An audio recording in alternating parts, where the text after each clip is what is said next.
Back to Yazhnila academy. Okay, so இன்றைக்கி current அஃபேர்ஸில் என்ன பார்க்க போகிறோம் அப்படின்னு சொன்னால், ட்ரேட் அக்ரிமெண்ட் வந்து சைன் ஆகிருக்கு. ஓகே, வர்த்தக ஒப்பந்தம் ரீசெண்டாக இந்தியாவுக்கும் இதில் 2 ஃப்ளாக் மட்டும் போட்டிருப்போம். ஃப்ளாக் வச்சு ஐடென்டிஃபை பண்ணி பாருங்கள்.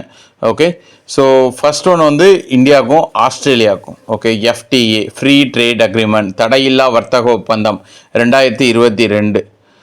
இப்போது ரீசெண்டாக கீழே இருக்கிறது வந்து இந்தியா அண்ட் பிரிட்டன் UK.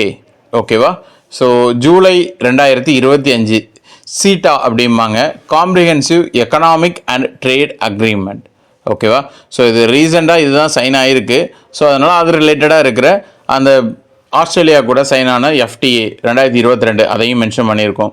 சடனாக இதை சொல்கிறதுக்கான ரீசன் என்ன அப்படின்னு சொன்னால், ஆக்சுவலாக ஆஸ்திரேலியாவோட முன்னாள் பிரைம் மினிஸ்டர் டோனி அப்பாட் அப்படிங்கிறவர் 2040க்கு அப்புறம் இந்தியா வந்து மிகப்பெரிய ஒரு வேர்ல்டே கண்ட்ரோலில் வச்சுக்கிற லெவலுக்கு இருக்கும் அப்படிங்கிற ஒரு பேட்டி கொடுத்துட்டு அதில் இந்த 2 ட்ரேட் அக்ரிமெண்ட்டையும் ஹைலைட் பண்ணியிருந்தார். ஓகேவா, ஸோ இது ரீசெண்டாக நியூஸ் பேப்பரில் வந்தது. அது அப்படி நம்ம மேபி சான்சஸ் இருக்குது. ஸோ பார்த்துக்கோங்க.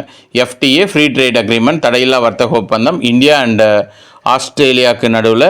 இன்னொன்று சீட்டா அப்படிங்கிறது இந்தியா அண்டு UKக்கு நடுவில் July 2025. Okay, comprehensive economic and trade agreement அப்படிங்கிறது. தேங்க்யூ.